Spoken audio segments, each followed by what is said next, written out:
Government علماء کو کور کرنا چاہتی ہے اور ایک جماعت کے اوپر جو الزامات ہیں اس کے زمرے میں پابندی لگانا اور ایسے اقدامات کا خاتمہ کرنا چاہتی ہے. میرے خیال میں اب احتجاج کی سیاست ختم ہو جائے گی. اور آج ہم ایک ٹیبل پہ بیٹھے ہیں تو ہم ایک یونٹ بن کے بیٹھے. یہ اس سائٹ پہ تمام قانون نافذ کرنے والے ادارے موجود ہیں، آپ کے وزراء موجود ہیں، اور اس سائٹ پہ ہمارے علماء کرام موجود ہیں. تو میں یہ چاہتی ہوں کہ سب سے پہلے تو ہم یہ سمجھ لیں کہ یہ کوئی حکومت ورسز کوئی جو مذہبی جماعتیں ہیں یہ وہ نہیں ہیں. مذہبی جماعتیں ہماری اپنی جماعتیں ہیں. جہاں پہ مذہب کا نام آ جاتا ہے وہاں پر ہم سب ایک ہو جاتے ہیں. تو سب سے پہلے تو میں آپ کو یہ کہنا چاہتی ہوں کہ میں آپ ہی کی ٹیم کا حصہ ہوں، آپ ہی کی خدمت کے لیے حاضر ہوں، اور میرے سر پہ ایک بہت بڑی رسپانسبلٹی ہے. لیکن میں آپ کو ایسے بھی دیکھتی ہوں میرے بزرگوں اور بھائیوں، میں آپ کو ایسے بھی دیکھتی ہوں کہ آپ حضرات جو ہیں وہ صرف ہمارے لیے ایک مشعل راہ نہیں ہے، بلکہ آپ امت کا ضمیر ہیں. آپ ہمارے جو ہمارا ملک ہے، ہماری سرزمین ہے، اس میں بسنے والے جو 25-26 کروڑ لوگ ہیں، عوام ہیں، آپ ان کا ضمیر ہیں. آپ ان کو اندھیروں میں جب ایک بے سکونی کی کیفیت ہوتی ہے، جب ایک لاقانونیت کی کیفیت ہوتی ہے، جب ایک بدامنی کی کیفیت ہوتی ہے، تو ہم سب اللہ تعالیٰ کے احکامات کے لیے، اور جو ایک اللہ تعالیٰ کے احکامات کی روشنی میں، نبی پاک صلی اللہ علیہ وسلم کے احکامات کی روشنی میں ہم آپ کی طرف دیکھتے ہیں کہ آپ ہمیں وہ رہنمائی فراہم کریں گے، وہ گائیڈنس فراہم کریں گے. اور اسی لیے میں نے آج آپ کو یہاں پر جو ہے وہ تکلیف دی، اور اسی لیے ہم آج یہاں پر مل کے بیٹھے ہیں. آپ صرف دین کا راستہ نہیں دکھاتے، آسانیاں پیدا نہیں کرتے، بلکہ آپ قوم کے، امت کے ذہنوں کو بیدار کرنے والوں میں سے ہیں. یہ جو ایک بہت سیکرڈ رسپانسبلٹی ہے، اور ایک بہت خوش قسمتی کا، جو میں سمجھتی ہوں خوش قسمت لوگوں کے حصے میں یہ آتا ہے. آپ لوگ وہ عمل کو انجام دیتے ہیں. ریاست آپ کو اپنا رہنما مانتی ہے، عوام آپ کو اپنا رہنما مانتی ہے، میں آپ کو اپنا رہنما مانتی ہوں. اور اسی لیے آج میں مفتی منیب الرحمان صاحب کے ساتھ میری اندر بھی ایک میٹنگ ہوئی ہے جس میں ہم نے دل کھول کے اپنی جو باتیں ہیں وہ کی. میں یہ بھی سمجھتی ہوں کہ جب ہم ایک ایسی ریاست میں رہتے ہیں جہاں آپ کو اپنے مذہبی جو آپ کے عقائد ہیں یا آپ کے جو مذہبی کریڈینشلز ہیں کہ آپ کتنے اچھے مسلمان ہیں، یا آپ مسلمان ہیں، یا آپ اللہ تعالیٰ کو ماننے والوں میں سے ہیں، یا آپ نبی صلی اللہ علیہ وسلم کو ماننے والوں میں سے ہیں، آپ قرآن کو ماننے والوں میں سے ہیں، آپ حدیث پہ عمل کرنے والوں میں سے ہیں، تو آپ کو ایک سرٹیفکیٹ کی ضرورت پڑ جاتی ہے صرف اپنے آپ کو ڈیفینڈ کرنے کے لیے، صرف یہ بتانے کے لیے کہ نہیں آپ مسلمان ہیں، آپ بھی جو ہے وہ مذہب سے پیار کرنے والے لوگ ہیں. تو یہ ایک بہت تکلیف دہ صورتحال ہو جاتی ہے. اور آپ جانتے ہیں کہ ماضی میں بھی یہ ہوا کہ سیاسی مقاصد کے لیے کچھ جماعتوں کو صرف عمل میں ہی سیاسی مقاصد کے لیے لایا گیا، کسی کو نیچا دکھانے کے لیے، کسی کے خلاف استعمال کرنے کے لیے، کسی کو ضرر پہنچانے کے لیے. تو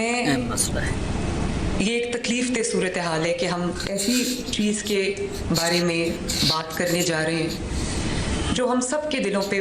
بھاری گزرتا ہے، اور ایک بہت ایسا کوئی ماحول نہیں ہے جس میں انسان جو ہے وہ ایسی باتیں کرے جو آپ کا بھی دل کرتا ہے کرنے کو، میرا بھی دل کرتا ہے کرنے کو. لیکن میں صرف یہ پوچھنا چاہتی ہوں کہ اس بات کی ضرورت کیوں پیش آئی؟ یہ جو ایکشن آج ایک جماعت کے خلاف ہو رہا ہے، اس کی کیوں ضرورت محسوس ہوئی؟ میں نے ابھی مفتی صاحب سے بھی یہ عرض کیا تھا کہ آپ نیک لوگ ہیں، آپ اسلام کی تعلیمات پر عمل کرنے والے لوگ ہیں، ہمیں راستہ دکھانے والے لوگ ہیں، اور آپ کی جو مذہبی جماعتیں ہیں، سیاست کرنا سب کا حق ہے، مذہبی جماعتوں کو بھی سیاست کرنے کا حق ہے، لیکن سیاست کی آڑ میں یا مذہب کی آڑ میں انتہا پسندی کو پہنچ جانا، ہتھیار اٹھا لینا، بے گناہوں کو نشانہ بنانا اور راستے بند کر دینا، املاک کو جلا دینا، کسی کی جان لے لینا۔ اب یہاں پر جو قانون نافذ کرنے والے ادارے یہاں پر موجود ہیں، آئی جی صاحب موجود ہیں، سی ٹی ڈی کے جو سربراہ ہیں وہ موجود ہیں، اسپیشل برانچ کے لوگ بیٹھے ہیں، ہوم سیکرٹری صاحب یہاں پر تشریف رکھتے ہیں، ہم سب اور میں بطور چیف ایگزیکٹو پنجاب کے، ہم سب آپ کی خدمت میں حاضر رہتے ہیں۔ ہم سب یہ حتی الامکان کوشش کرتے ہیں کہ یہاں پر عوام کی جو جان اور مال اور عزت ہے وہ محفوظ رہے۔ میں پوری کوشش کرتی ہوں صبح دوپہر شام کہ کوئی جو روزمرہ کی زندگی ہے اس میں کوئی خلل نہ آئے، اس میں کوئی رکاوٹ نہ آئے، لوگوں کو اپنے روزگار پہ آنے جانے کے لیے، اپنی درسگاہوں میں آنے جانے کے لیے، اپنے جو روزمرہ کے جو معاملات ہیں، چاہے کسی نے ہسپتال جانا ہو، کسی نے اسکول جانا ہو، کسی نے اپنے کام کے لیے جانا ہو، یا کسی بھی مقصد کے لیے کوئی اگر اپنے گھر سے باہر نکلتا ہے تو اس کو کسی تکلیف کا سامنا نہ کرنا پڑے، اور کوئی ایسی سچویشن پیش نہ آئے کہ کاروباری زندگی جو ہے وہ بالکل معطل ہو کے رہ جائے، اور کوئی گروہ ایسا آ جائے جو کفر اور اسلام کی جنگ بنا دے اور ہتھیار اٹھا لے اور حکم دے کہ جو سامنے آئے اس کو چھوڑنا نہیں ہے، جو پولیس والا آپ کے سامنے آئے اس کو چھوڑنا نہیں ہے، جو قانون نافذ کرنے والا آئے اس کو چھوڑنا نہیں ہے۔ تو میرا علم آپ کے مقابلے میں بالکل ناقص ہے، لیکن میں یہ ضرور سمجھتی ہوں کہ جو شخص اتنی بڑی ہستی جو کہ رحمت للعالمین ہے، تمام عالمین کے لیے جو رحمت ہے، اس کا نام لے اور شر انگیزی کرے، اس ہستی کا نام لے جس کا نام لیتے ہوئے انسان اگر محسوس کرے تو رونگٹے کھڑے ہو جاتے ہیں، جو عاشقان رسول صلی اللہ علیہ وسلم ہیں، ان کے سامنے جب جو صحیح عشق کرتے ہیں ان کے سامنے آپ نبی پاک صلی اللہ علیہ وسلم کا نام لیں تو آنسو لوگوں کی آنکھوں سے جاری ہو جاتے ہیں۔ جو عشاق بیٹھے ہیں وہ اس بات کو سمجھتے ہیں۔ تو آپ خود یہ فرما دیجئے کہ کوئی اگر نبی پاک صلی اللہ علیہ وسلم سے عشق کا دعویٰ کرے اور اس کے ہاتھ میں بندوق ہو اور وہ اپنے ساتھیوں کو یہ پیغام دے، تفریق نہیں ہے۔ آپ صلی اللہ علیہ وسلم نے فرمایا ہے کہ اگر کوئی غیر مسلم، کوئی مسلمان، میں مفہوم بتا رہی ہوں، ایگزیکٹ الفاظ نہیں ہیں اس وقت میرے پاس، لیکن میرے لیے یہ حدیث جو ہے وہ گائیڈنگ لائٹ ہے کہ کوئی یہ کہے کہ اگر کوئی مسلمان، ایک دینی ریاست ہے، اس میں ظاہر ہے مسلمانوں کی ایک میجورٹی ہے، تو